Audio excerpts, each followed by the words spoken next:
इस सवाल के साथ कि आज जिस तरीके से राज्यसभा में प्रधानमंत्री नरेंद्र मोदी ने भाषण दिया, उसके बाद बीजेपी का मोदी 3.0 का एजेंडा सेट है। इस मुद्दे पर बात करने के लिए हमारे साथ एक खास पैनल जुड़ रहा है। वरिष्ठ पत्रकार राहुल देव जी हमारे साथ जुड़ रहे हैं। समाजवादी पार्टी के प्रवक्ता अनुराग भदौरिया साहब हमारे साथ जुड़ चुके हैं। कांग्रेस पार्टी के प्रवक्ता अर्शदीप खड़ियाल साहब हमारे साथ जुड़ रहे हैं और भारतीय जनता पार्टी के प्रवक्ता सिद्धार्थ यादव हमारे साथ जुड़ चुके हैं। अनुराग भदौरिया, आपने सुना होगा राज्यसभा का प्रधानमंत्री का भाषण जो अब से थोड़ी देर पहले ही खत्म हुआ। वो कह रहे हैं कि 3.0 का एजेंडा सेट हो चुका है।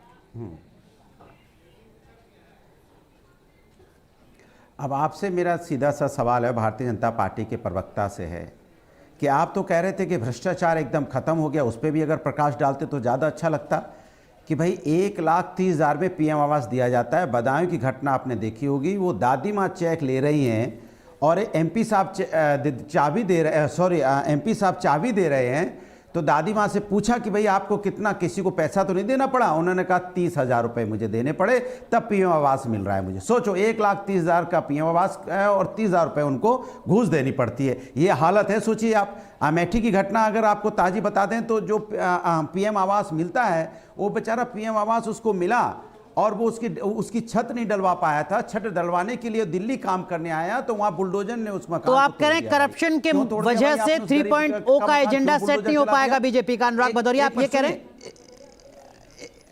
एक मिनट सुन लीजिए, मेरी बात सुन लीजिए और इस पर ही प्रकाश डाल देते कि 22 करोड़ छात्रों ने, लोगों ने अप्लाई किया नौकरी के लिए। 10 सालों में कितनी नौकरियां आई? 7.22। कितनी परसेंट हुई? 0.33%। मतलब 1% नौकरी भी नहीं मिली।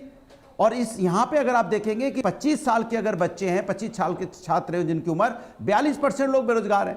अगर आप 25 से 29 में चले जाएंगे अर्शप्रीत, मैं आपके पास भी आऊंगा, लेकिन उससे पहले जो अनुराग भदौरिया ने सवाल खड़े किए हैं, सिद्धार्थ यादव, प्रधानमंत्री मोदी ने कहा कि देखिए, एक दौर था पॉलिसी पैरालिसिस का और आज का दौर है मोदी की गारंटी का। सिद्धार्थ यादव, आपने सुना अनुराग भदौरिया ने जो सवाल खड़े किए थे, एक तरफ मोदी की गारंटी का दावा और दूसरी तरफ करप्शन पर विपक्ष के गंभीर सवाल। देखिए अनुराग जी, मेरा मानना है कि आज अनुराग जी चाहे कुछ भी कहें, पर जिन लोगों ने कभी ये सोचा भी नहीं था कि हम देश के गरीबों को गरीबी रेखा से ऊपर उठाएं, हम उनको आवाज दें, हम उनकी मुश्किलों को कम करें, आज वो बहुत बड़े बड़े ज्ञान की बात कर रहे हैं। अनुराग जी, कोई एक घटना, कहीं की कोई एक बात, कहीं से भी कुछ भी ला सकते हैं, पर वो इस बात को नहीं निकाल सकते कि आज देश में 25 करोड़ लोग गरीबी रेखा से ऊपर आ गए हैं। आज 78 लाख लोगों को मुद्रा लोन योजना में इसमें आप जवाब देने को तैयार नहीं है। गरीब दादी माँ बेचारी परेशान, गाँव की, वो दादी माँ से भी 30,000 आपने ले लिए। अरे कम से कम दादी माँ को तो छोड़ देते। करप्शन में इतना गिर जाओगे कि दादी माँ से भी आप 30,000 रुपए ले लोगे। आप दादी माँ तो अपनी नौकरी भी करने। अनुराग भदौरिया सुन लेते आप। अनुराग भदौरिया सुन लेते आप तो बेहतर होता। ठीक है, माफ कीजिए अनुराग भदौरिया।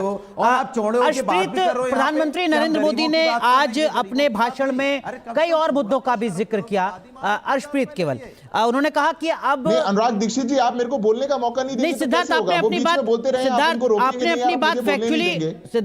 अपनी बात फैक्चुअली कह ली है। कुछ नया कंटेंट है तो आप जरूर बताइए। कहिए, कंप्लीट कीजिए। करता हूं जैसे और लोग करते हैं।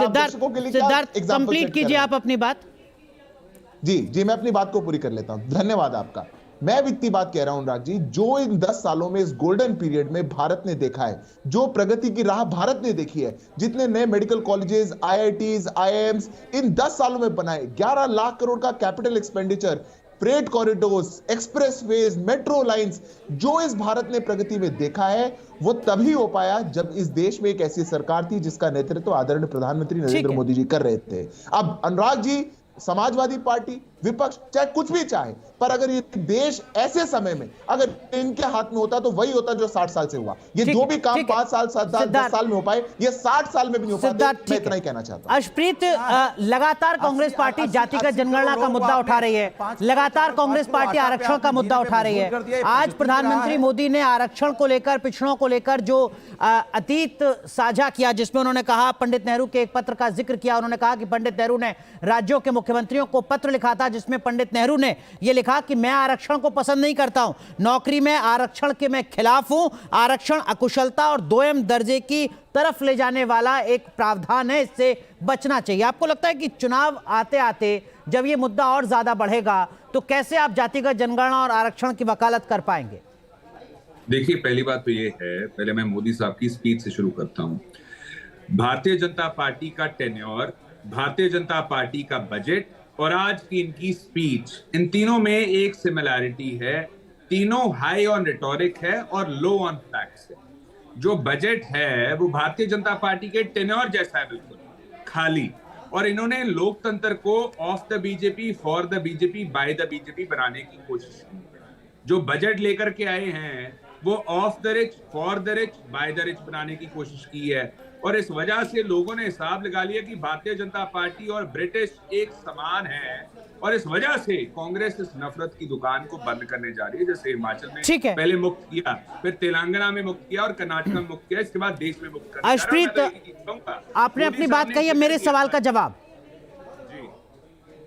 जी, देखिए ऐसा है, जहां तक आपने बात की, आपके सवाल की, अब भारतीय जनता पार्टी से जरा पूछिए का सेंसस 10 सालों में क्यों नहीं करवा पाए।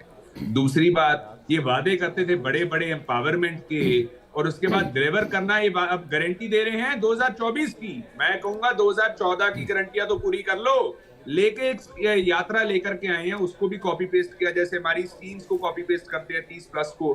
तो जो ये यात्रा लेकर के आए हैं, जिसकी वजह से लोगों के पास स्कीम्स को, पॉलिसीज को पहुंचाना चाहते हैं, वो एडमिशन ऑफ फेलियर है। ठीक है, इसका मतलब है कि 2014 की जो स्कीमें हैं 2024 में अब लोगों तक लेके जाएंगे। यहां से पता लगता है कि 10 साल में ले जा ही नहीं पाए भारतीय जनता पार्टी वाले, और इस वजह से भारतीय जनता पार्टी को अब उसका एहसास हुआ अपने फेलियर का, और ये यात्रा निकालनी पड़ी। और दूसरी चीज, अब एक ही बात कहूंगा, मोदी साहब ने कहा हमारे लीडर को कि आपने भरपूर उपयोग किया। ठीक है अर्शप्रीत, सिद्धार्थ मैं आऊंगा आपके पास। राहुल सर प्रधानमंत्री, 5 सेकंड ओनली। ठीक है, इन्होंने जो कहा ना कि भरपूर उपयोग किया आपने स्वतंत्रता का, मैं तो ये कहूंगा भाजपा ने भरपूर उपयोग किया स्वतंत्रता का। कैसे? ऑपरेशन लोटस करके, चंडीगढ़ मेयरपोल में हुआ, उसकी वजह से। और तीसरा, आईटी, ईडी, सीबीआई का दुरुपयोग करके। ठीक है राहुल सर, प्रधानमंत्री नरेंद्र मोदी ने आज अपने भाषण में कांग्रेस पार्टी को कहा कि देखिए साहब, वो जो दुकान है वो आउट ऑफ वारंटी है। उन्होंने कहा कि जो मोदी की गारंटी है वही सबसे ज्यादा असर डाल रही है। आपको लगता है कि वाकई इसका इंपैक्ट भी हो रहा है ग्राउंड पर, जब बात भारतीय जनता पार्टी करती है मोदी की गारंटी की, चाहे वो गरीबों को मुफ्त राशन की बात हो, आवास की बात हो, पीने के पानी की बात हो, या बाकी वेलफेयर स्कीम की बात हो? राहुल सर, देखिए, इससे तो इनकार कोई नहीं करेगा कि बहुत सारी योजनाएं ऐसी हैं जो अच्छी योजनाएं हैं और जिनका कार्यान्वयन अच्छा हुआ है। विशेष तौर पर जनधन योजना, या जो टेक्नोलॉजी के आने के कारण जब ये संभव हुआ है तकनीकी रूप से कि लाभ को सीधे लोगों के खाते में पहुंचा दिया जाए, जो कि पहले तकनीकी कारणों से संभव नहीं था जी, तो इसका लाभ जरूर लोगों को मिला है और इसके लिए उनको श्रेय जरूर दिया जाना चाहिए। तो लेकिन दिक्कत हो ये रही है कि प्रधानमंत्री जी ने एक मन में तय कर लिया है कि वो नेहरूवादी योजनाओं की, या वो उस समय की जो कांग्रेस थी और उसकी सारी उपलब्धियां थी इस देश में, उनको वो पूरी तरह नकारना चाहते हैं और ये सिद्ध करना चाहते हैं कि इससे पहले की सरकारों ने देश के लिए कुछ किया ही नहीं। मैं समझता हूं कि ये इतिहास से थोड़ा सा भी परिचित कोई भी व्यक्ति होगा तो वो इसके असंतुलन को समझेगा और इसकी जरूरत नहीं है। मैं तो ये मानता हूं कि 10 साल में मोदी जी की सरकार के पास इतनी उपलब्धियां हैं गिनाने को कि वो केवल उन्हीं का ठीक से विस्तार करें और लोगों को बताएं तो पर्याप्त है। उसके लिए अपने अतीत को और सभी अपने पुरखों को, ठीक है, हालांकि आज उन्होंने कहा लाइटर नोट में कि जो अपने सहयोगी हैं वही कहते हैं कि थोड़ा पंडित नेहरू के कार्यकाल का जिक्र कर दीजिए, उसी दबाव के चलते वो इस तरीके के तथ्य सामने लेकर आते हैं। लाइटर नोट पर उन्होंने ये बात कही, एक ग्रंथ ही जैसी लगती है उनके ऊपर। ठीक है, हर चीज। अनुराग भदौरिया, इस वक्त हम एक तस्वीर दिखा रहे हैं अपने दर्शकों को जहां पर नीतीश कुमार मुलाकात कर रहे हैं प्रधानमंत्री नरेंद्र मोदी से। ये अब से थोड़ी देर पहले की तस्वीर है। नीतीश कुमार पहुंचे पटना से दिल्ली। आज प्रधानमंत्री ने अपने भाषण में ममता बनर्जी का जिक्र किया, जिसमें उन्होंने कहा कि कांग्रेस अपने दम पर 40 सीटें जीत पाए, इसकी भी उम्मीद उनको बहुत कम नजर आती है। आरएलडी अलग हो रही है, इस तरीके की खबरें लगातार सामने आ रही हैं। टीडीपी अलग हो सकती है, इस तरीके की खबरें लगातार सामने आ रही है। उद्धव ठाकरे की शिवसेना टूट चुकी है, शरद पवार की एनसीपी खत्म हो चुकी है, उनकी पार्टी कम से कम सिंबल के लिहाज से। आपको लगता है कि विपक्ष वाकई असहाय, कमजोर होता जा रहा है दिन पर दिन? देखिए, लोकतंत्र में पार्टियां बनती हैं, बिगड़ती हैं, लेकिन जनता तो जुड़ रही है ना।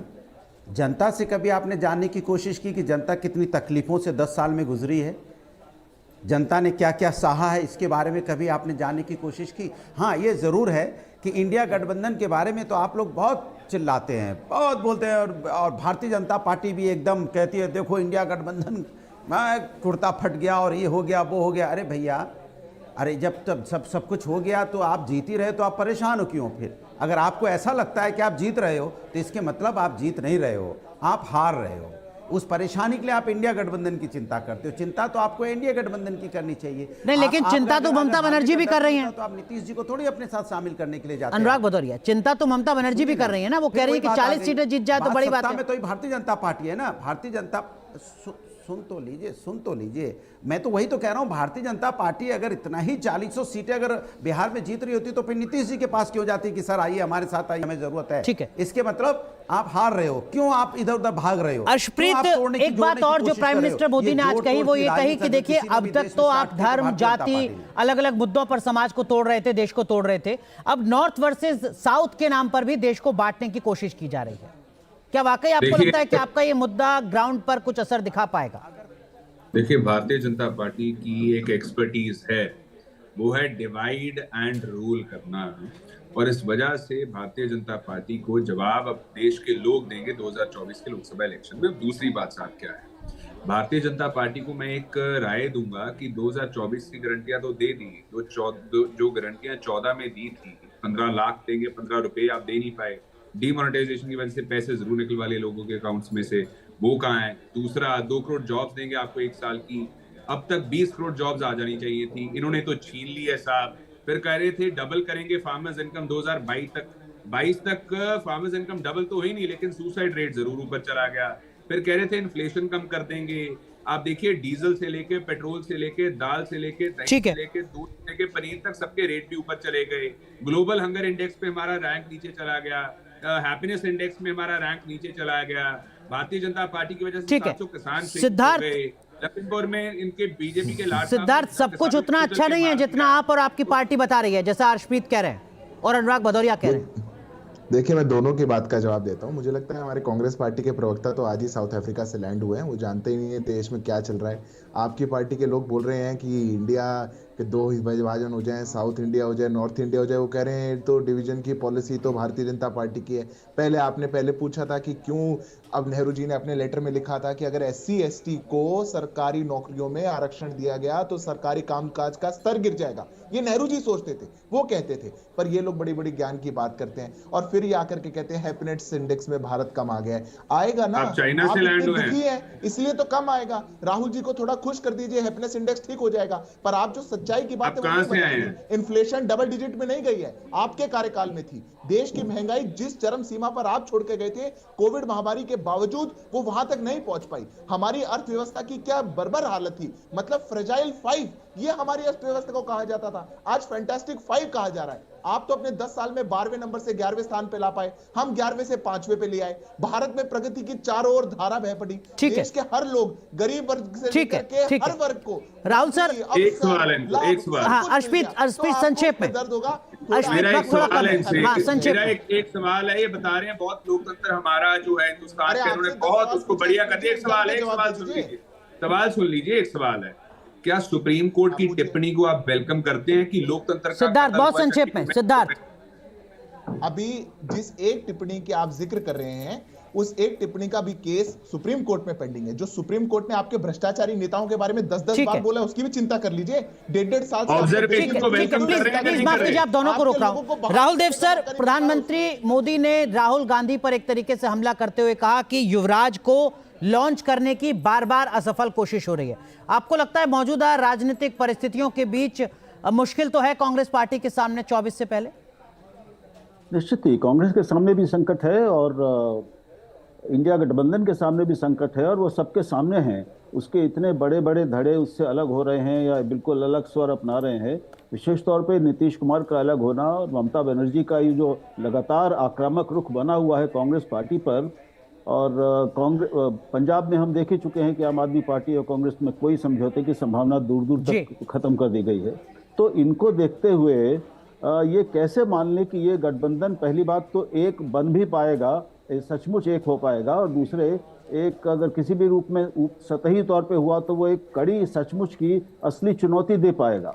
ठीक है। तो इस समय विपक्ष की स्थिति बहुत कमजोर है, बिखरी हुई है, और वो ये छवि बनाने में और लोगों तक पहुंचाने में नाकाम हुए हैं कि वो एकजुट हैं और संकल्पबद्ध हैं, और एक बड़े उद्देश्य के लिए अपने अपने निजी अहंकारों और हितों को उन स्वार्थों को थोड़ा संयमित करने के लिए। ठीक है, तो चुनौतियां काफी ज्यादा हैं विपक्ष के सामने, और जिस तरीके की बातें प्रधानमंत्री नरेंद्र मोदी ने आज राज्यसभा में अपने संबोधन में कही है, उससे एक बड़ी लकीर जरूर खिंचती है, और कुछ नए मुद्दे आने वाले वक्त में सियासी सभाओं में जरूर नजर आएंगे। खासकर प्रधानमंत्री नेहरू का मुख्यमंत्रियों को लिखा पत्र जिसमें आरक्षण को लेकर सवाल खड़ा किया गया, तब जबकि कांग्रेस पार्टी की तरफ से लगातार जातिगत जनगणना और आरक्षण की बात की जा रही है।